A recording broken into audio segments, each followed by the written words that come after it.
Hello everyone, welcome back to our channel Guide Hub. In this video, we will be learning how to edit messages on Viber.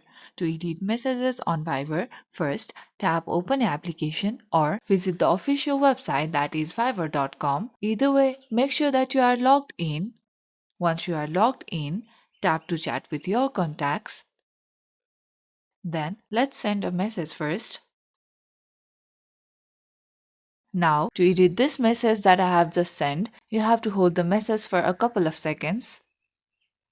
Then this pop-up will appear. Here you can reply to the message, copy the message, forward the message, and right below forward the message you will see edit option. Tap on it. Now edit your message as you want. After editing your message, you can tap on the tick mark. And here you go, your message has been successfully edited. Editing message on Viber helps in conveying right message before it is seen by the receiver.